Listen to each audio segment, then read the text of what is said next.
Porque você fala que vendas, elas não são números, elas são pessoas. O que isso, no fundo, quer dizer? Cara, eu sou um apaixonado, né? Eu sou um romântico. Então, de alguma forma, cara, desde quando eu comecei a montar a minha lista, né? Esse termo, monte a sua lista, né? Cria a sua lista. É muito comum no marketing digital, você identifica a sua persona ou seu avatar, e aí depois você cria uma lista. Criar uma lista pode ser uma lista de e-mail, pode ser uma lista de assinantes no Telegram, pode ser uma lista de WhatsApp, pode ser uma lista de seguidores no Instagram, mas um lugar que você acumula pessoas interessadas em algo que você está oferecendo.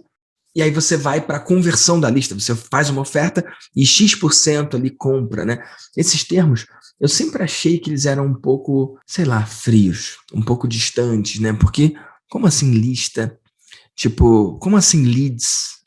100 leads por dia e tudo. Cara, lá no EAG tem um módulo de vendas, né? E lá você fala totalmente sobre isso, né? De quantos contatos vai gerar uma ligação, de quantas ligações vai fazer uma venda. Você tem que trazer os números. Sacou? Só que essa minha posição, ela não é antagônica a prestar atenção nos números.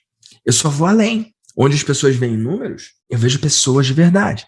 Então, eu lembro que foi muito cedo cair aquela ficha para mim que para cada e-mail que entra na minha lista de e-mail, é um ser humano, cara. É um cara que pegou os seus dedos e digitou o e-mail ali. É uma pessoa que tem uma expectativa ali. E, ô Germano, eu era tão romântico, né? Ainda sou romântico, mas sou menos. Agora eu acho que eu tô mais amadurecido, mas lá atrás, porque agora os meus números são diferentes também, né? Então, quando você tá pequeno, você pode fazer coisas não escaláveis. Quanto menor você é, mais tolerante você é para fazer coisas que são não escaláveis. Então, eu lembro que quando entrava alguém na lista de e-mail, eu ia lá no Facebook e eu colava o e-mail da pessoa para ver a cara dela.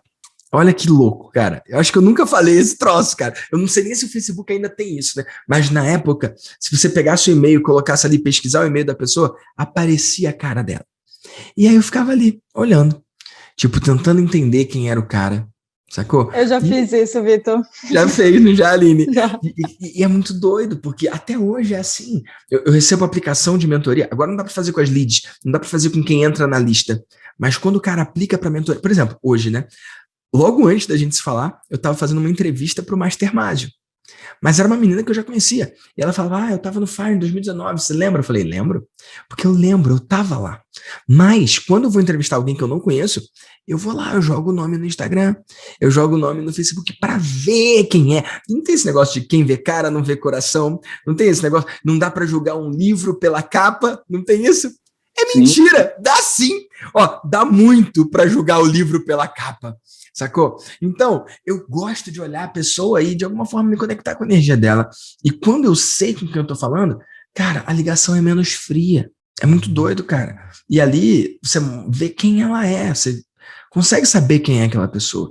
Então, isso é só um exercício, né? É só uma das coisas que eu faço, mas é uma das coisas que muda tudo, sabe? Se você olha só os números, a coisa vai ficando fria com o tempo. Quanto mais número você tem, mais dados você tem, mais previsível fica. A sua máquina vai ficando mais azeitada e você vai aumentando o seu risco de dessensibilizar. E de alguma forma, cara, eu lembro disso com frequência. E de alguma forma, de tempos em tempos, conforme meu negócio vai expandindo, cara, a gente está em abril. De janeiro a março, a gente faturou 4 vezes mais do que o ano passado, de janeiro a março.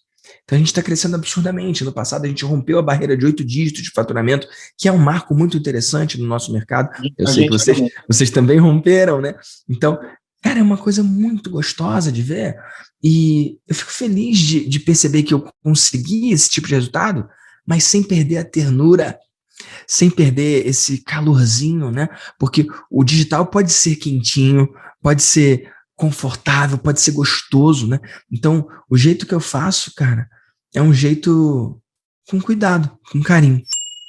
E é interessante, né? A gente, quando vai para uma questão um pouco mais empresarial, né, no final do dia a gente precisa de indicadores para fazer gestão, né? A gente precisa de indicadores. Lá vem ele, por números. A gente tem que olhar esses números, e a gente ensina isso, a gente fala de pragmatismo, a gente fala de austeridade, a gente fala de todas essas coisas.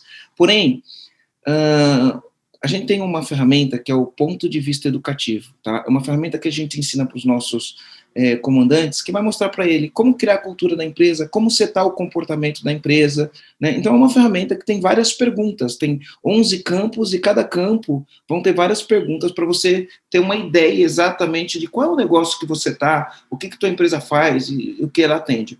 Então, a segunda pergunta tem 2 perguntas, né? Eu sempre falo dessas 2 perguntas. O começo da ferramenta são essas 2 perguntas, né? Onde você quer estar daqui 5, 10, 15, 25 anos? Como que tem que ser essa empresa? Então, você tem que desenhar uma imagem dessa empresa, como que ela é, quem que ela vai atender, como que ela atende, como ela vai funcionar, como vai ser a sua vida. Então, você tem que criar a imagem, a visão, né?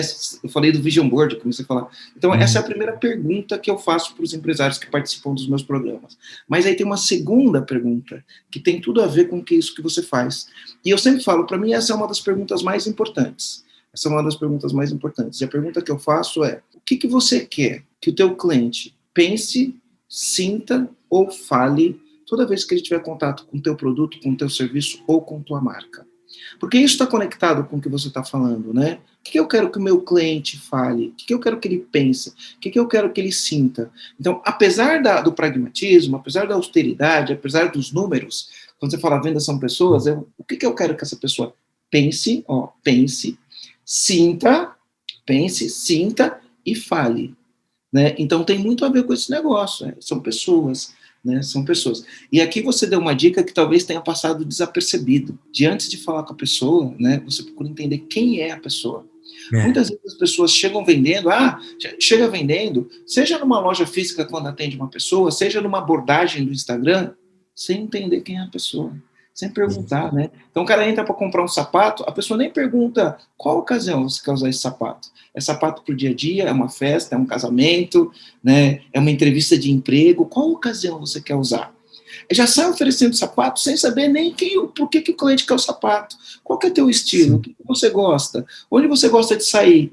Onde você vai sair com esse sapato, né? Quem são... Sabe? Então, é aquele negócio, o se importar, entender, eu acho que é um bom caminho para venda. E você, nessa dica que você deu de, eu entrava lá para ver, e ainda você fez a ressalva, né? Você falou, hoje na escala que eu estou, não tem mais condição de fazer isso no individual, mas esse cuidado, esse carinho, ele continua existindo, porque está na raiz da tua cultura, está na tua essência de fazer as coisas, né? E aí não importa se você vai jogar um jogo com grande escala, ou com média escala, ou com pequena escala, isso tem que fazer parte do DNA.